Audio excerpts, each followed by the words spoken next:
Social மீடியால இன்னைக்கு பெருகி வர காலம் அனைத்துமே இன்டர்நெட், அனைத்துமே சோசியல் மீடியா ஆயிடுச்சு, சமூக வலைதளம் ஆயிடுச்சு. அதுல மிகப்பெரிய அளவுல பொய் செய்திகளும் வதந்திகளும் பல பேர் பரப்பிட்டு இருக்காங்க. ஒரு உண்மை எவ்வளவு சீக்கிரம் போய் சேருதோ அதை விட 2 மடங்கு 3 மடங்கு ஸ்பீடா ஒரு பொய் செய்தி போய் ஈஸியா மக்கள்கிட்ட போய் சேர்ந்துரும். இன்னைக்கு இந்தியாவில் இருக்கக்கூடிய ஒரு பாசிச கும்பல் இந்த பொய் செய்தி ஃபேக் நியூஸை பரப்புறதையே ஒரு அடிப்படை கொள்கையா ஒரு ஃபுல் டைம் ஜாபாவே பண்ணிட்டு இருக்காங்க. யாருன்னு நான் உங்களுக்கு சொல்ல தேவையில்லை. பொய் செய்திகள் மூலம் மக்களை குழப்பணும், அவங்களுடைய அறிவை மழுங்கடிக்கணும் அப்படிங்கிறதுக்காக அதையே ஒரு நோக்கமாக எடுத்து பொய் கதைகளை, கட்டுக்கதைகளை அவிழ்த்து விட்டுக்கிட்டே இருக்காங்க. பொய் செய்திகளை எப்படி கையாளும் அப்படின்ற கேள்வி இன்னைக்கு வேர்ல்டு ஃபுல்லா, உலகம் முழுக்க இன்னைக்கு அந்த கேள்வி எழுந்துட்டு இருக்கு.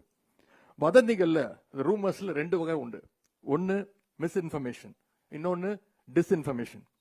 மிஸ்இன்ஃபர்மேஷன் அப்படிங்கிறது எந்த உள்நோக்கமும் இல்லாம பரவுகின்ற செய்திகள்.